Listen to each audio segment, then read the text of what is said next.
Welcome to our September edition of Fridley's Community Connection. In this episode, we will get ready for Springbrook's annual Pumpkin Night, but first. Hundreds of residents stepped out for this year's Night to Unite and enjoyed visits from Fridley police, fire, and elected officials. This year's public education topic was centered on common money scams.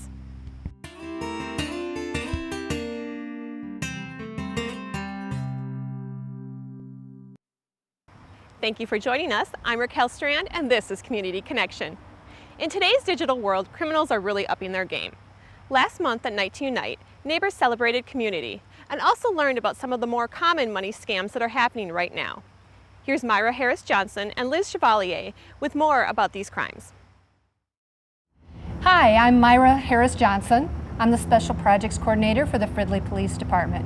Today I'd like to talk to you a little bit about scams and the scams that are going around Fridley. And my name is Liz Chevalier. I'm the Crime Prevention Specialist with the Fridley Police Department. The first scam we'd like to talk to you about is when people come to your door and knock and they're soliciting. First of all, in the city of Fridley, you need a solicitor's license in order to go door to door. It's okay to ask people to see that solicitor's license, and they need to have some type of credential on their person that says who they're with and what they're representing. Lately, we've had this situation where a person knocks on the door, they're frantic, they indicate that they're your neighbor, and then they ask for money, saying a spouse has recently been in an automobile accident and they need cash for the tow truck driver. What has happened is that our residents have given this person money. Unfortunately, we have not arrested anyone for this crime, and so it could continue to go on. The best we can do right now is educate our community. Please, please do not hesitate to ask for their solicitor's license, and do not hesitate to dial 911 and ask our officers to investigate the situation.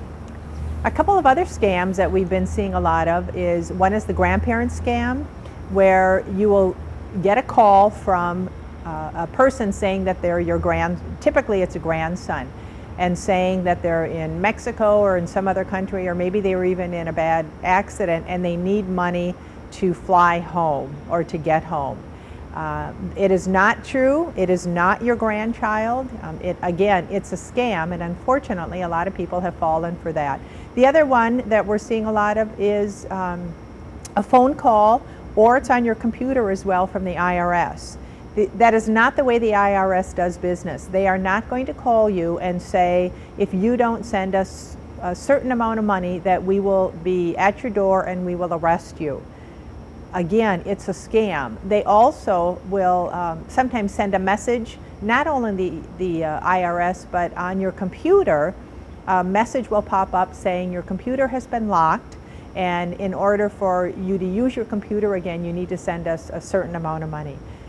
Reminder, all of this they're scams. They're just trying to take your money. Make sure you report it to either the Attorney General's office. You also can call the police department.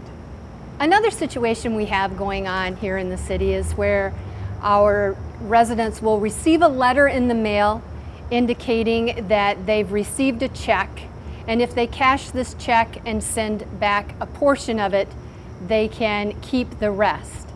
What happens in this situation is that now you've become part of the crime that has taken place, and then you have fraudulently cashed a check that really doesn't exist.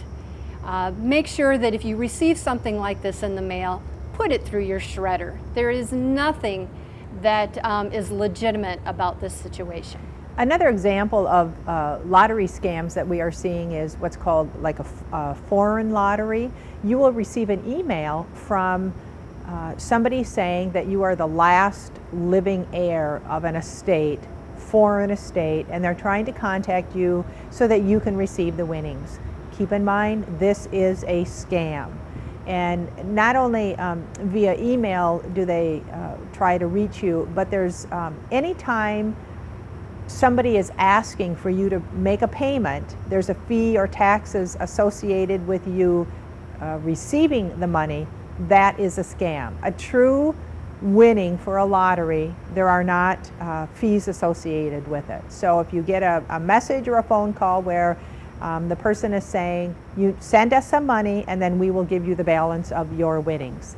All of that is a scam. Please don't fall prey to that. The bottom line is this: if it sounds too good to be true, it isn't true. If someone comes to your door, ask for their solicitor's license, look for their credentials. If they don't have it, say no thank you, close the door, dial 911, don't hesitate, and ask that our officers investigate your concern. If you want more information about scams, we are happy to provide it to you. You can call me directly at 763-572-3638, or please dial 911 and ask to speak with a Fridley officer. If you want to learn more about these or other scams, or believe you are the victim of one, visit the Minnesota Attorney General website at www.ag.state.mn.us or call 651-296-3353.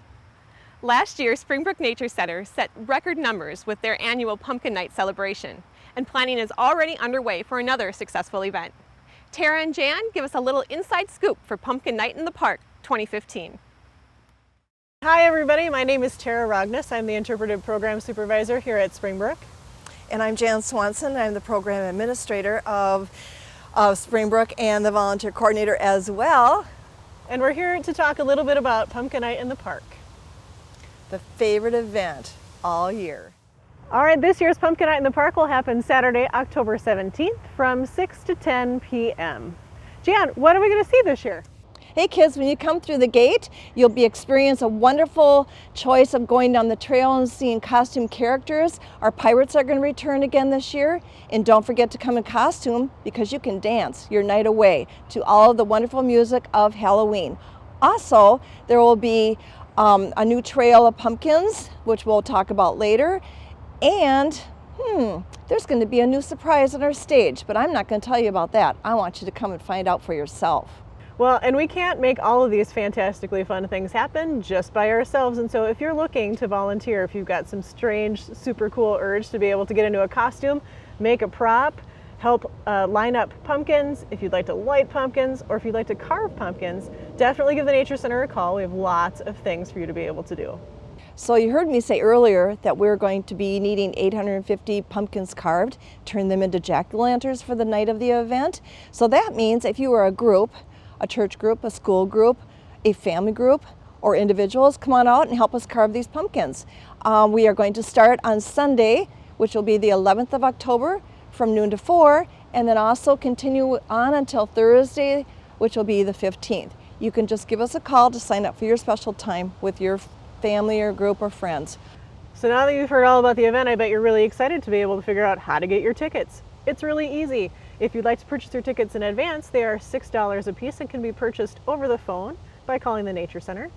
Or if you aren't sure you want to be able to do that as far in advance as we're talking about now, you can certainly show up at the gate and it's just $7 a piece. Children 2 and under are free. So you ask how you can help. Well, volunteers, I need you to come out and help me carve my pumpkins. I need you to come out and help me place the pumpkins.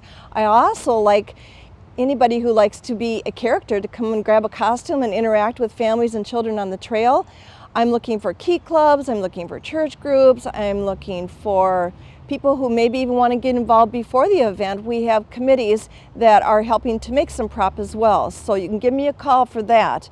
Also on Sunday after the event, which will be the 18th at noon, we take all those pumpkins out for the deer to feed. So we need a lot of energy of lifting those pumpkins and throwing them in the pickup truck and out we go. So if you're interested, just give us a call, 763-572-3588. All right, everybody, so this year's Pumpkin Night in the Park is Saturday, October 17th from 6 to 10. You can find us at 100 85th Avenue here in Fridley. The phone number is 763-572-3588, and you can find more information on our website at springbrooknaturecenter.org. The Alexandra House provides services in Anoka County to prevent domestic and sexual violence. You can show your support by taking part in Walk for Hope on September 26th. So my name is Brian Stevenson. I'm the Communications Development Coordinator at Alexandra House. which is located in Blaine and in Anoka and serves primarily Anoka County. Now, when we were founded in 1977, domestic violence was something that simply was not talked about. It was a private matter, something kept in the home, kept in the shadows, with very few resources for families, for survivors, for children who were struggling with domestic violence. But through the efforts of Alexandra House, as well as organizations around Minnesota and around the United States, there has been a growing awareness and a growing vigilance to ensure that every family is safe in their home. Now, in 2015, Alexandra House is far more than an emergency shelter for people who are in need of help. We provide services for survivors of domestic violence, of sexual violence, of dating violence, as well as for abuse in later life. Now, these services take many different forms. We have an emergency shelter. We have a 24-hour helpline. We have youth outreach, hospital and legal advocacy. We provide individual counseling and support groups. We have a food shelf. We have a clothing closet, and a myriad of other services. We do community outreach, professional trainings, and we're able to do this all for free since 1977 because of support from local governments, from local businesses, and for people who are connected and supportive of our cause. Now, one of our major events and major awareness buildings is why I'm here to talk with you today.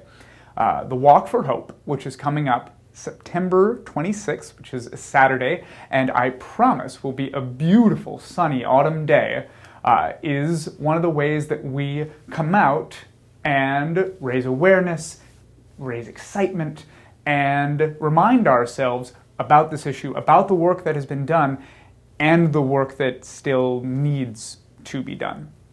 Now, it is a 5K run and a 2-mile walk, and you might be saying, Brian, I can't, possibly. A 5K run, that's too much. I'm busy, I'm out of shape. Nonsense. We are pet friendly. We are stroller friendly. We want you to come as you are, even if it's just to cheer along a team, a coworker, a spouse, your family, your kids. We would love to have you there. There will be speakers from our youth group, from your elected officials. There will be live music. There will be refreshments. There will be kids' activities. There will be a face painter. And it is something that last year, more than 500 people came out to show their support, to show their solidarity for Anoka County families, to ensure that everybody is safe, to remember, number one, those that we have lost, and ways that we can move forward, ways that we can do better, and to remind ourselves that we can, together, work towards a violence-free future. If the Walk for Hope sounds like something that you would love to do with your family, with your neighbors, with your coworkers, go to our website, www.alexandrahouse.org, and you can sign up under events. And our Walk for Hope registration and donation page is there, in case you want to support the great work and our great runners and walkers, but aren't able to be with us on September the 26th.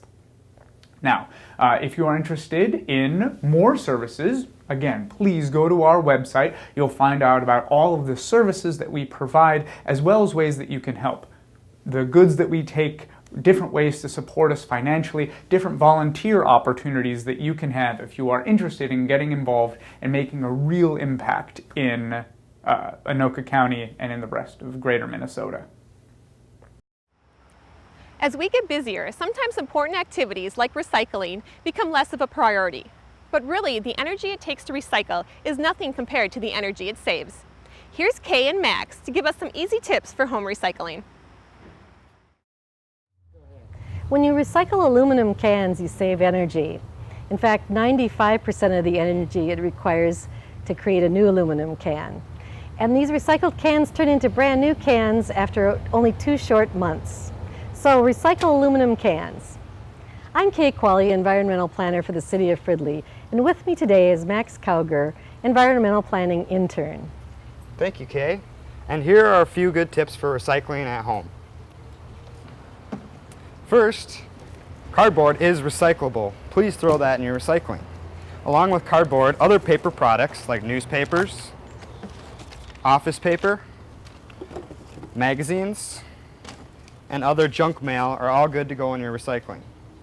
So junk mail, obviously, very recyclable. But some of the things that are a little less commonly known about are those square soup containers that are on the supermarket shelves, very recyclable.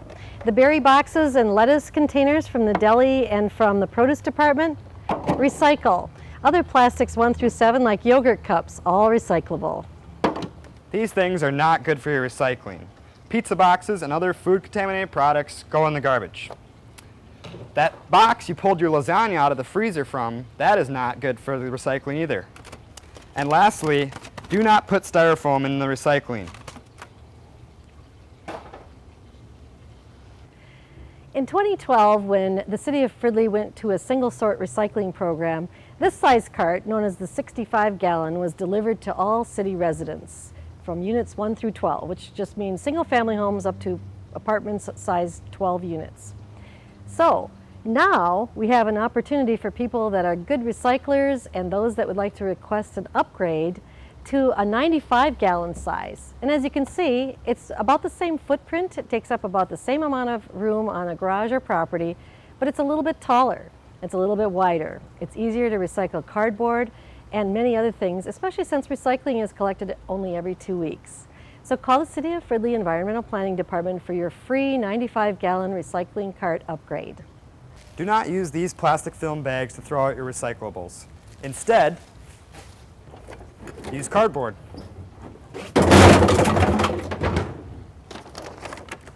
Use a grocery bag. Or use this blue tote.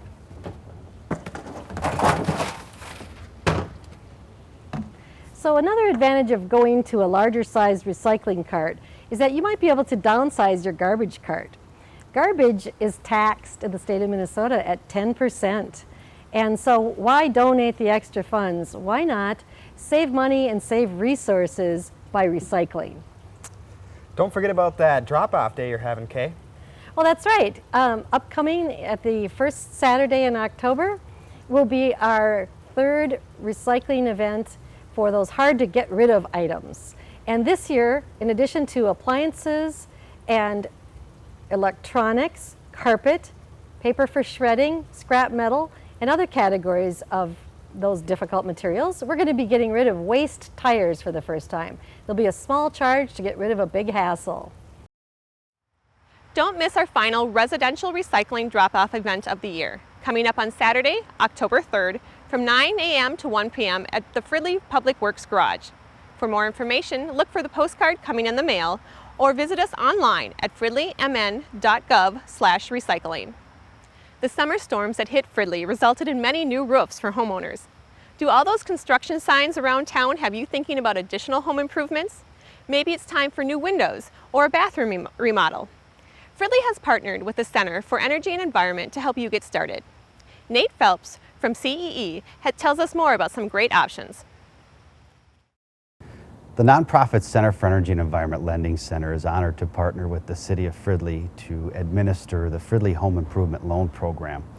This low-interest loan program allows Fridley homeowners to borrow money to make home improvements to their homes. They can borrow up to $35,000 at a very low interest rate with terms up to 20 years. And eligible improvements include things like kitchen remodels, bathroom remodels, additions to their home, and also the ability to make energy efficiency improvements. It also covers some types of unexpected repairs like furnace replacement, water heater projects, and also roofing, siding, windows, and doors. For more information, Fridley residents should contact the Lending Center at the Center for Energy and Environment at 612-335-5884 or apply online at www.mnlendingcenter.org. In addition to the Fridley Home Improvement Loan Program, the Center for Energy and Environment also offers the Residential Home Advisor Visit.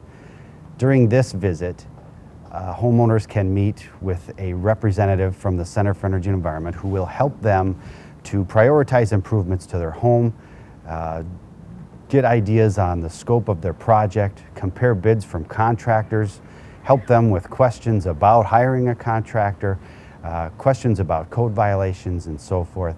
These visits are intended not to be a sales situation or to funnel them into a certain contractor. They're literally there to help educate the homeowner to move forward confidently with their home improvements. The home remodeling advisor visits are free, and for more information, homeowners can call 612-335-5856 or go online to www.mnlendingcenter.org.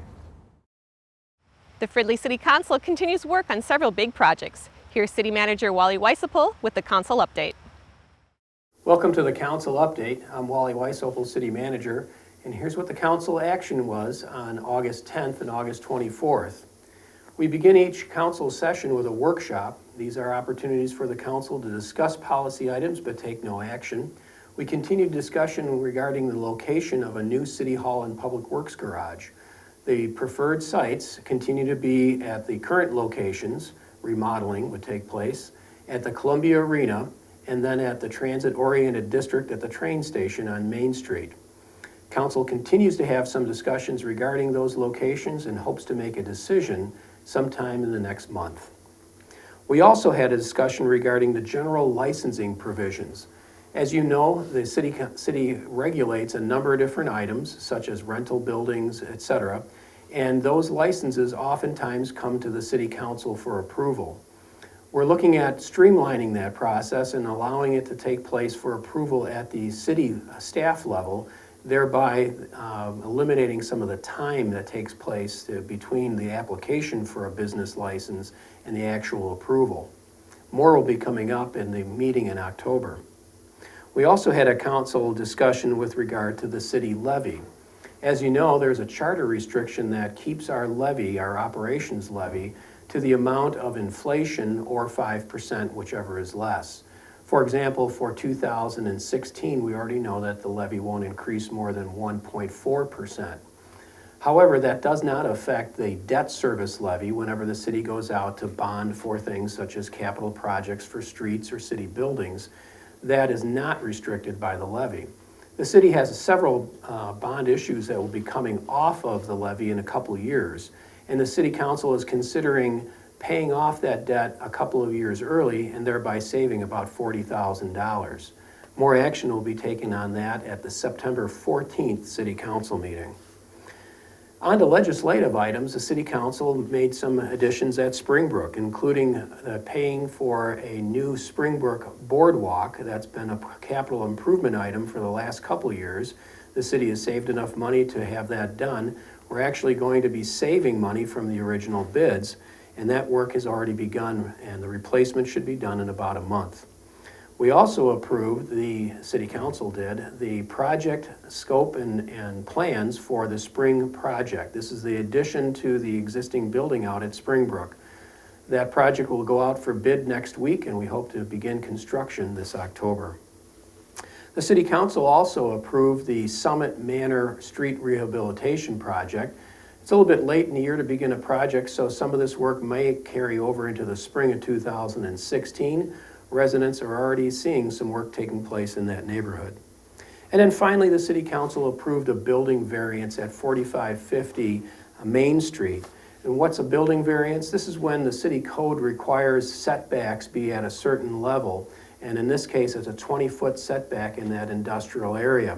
The business owner needed to expand that business, and as a result needed to prove practical difficulties in order to meet the minimum standards of 20 feet. They were able to do that and prove their case in front of the Planning Commission, and then the City Council approved that on the August 24th meeting. That's what our City Council's been up to. Thanks for watching. Don't miss the annual Fire Open House coming up on Saturday, October 3rd from 11 a.m. to 3 p.m. Visit with firefighters, try on gear, climb aboard a fire engine, and more as we kick off Fire Prevention Week. And join us next month as we learn more about fire safety and take a look at Fridley's Fire Explorer program. That's all for this episode of Community Connection. Thank you for watching, and we hope to see you around town.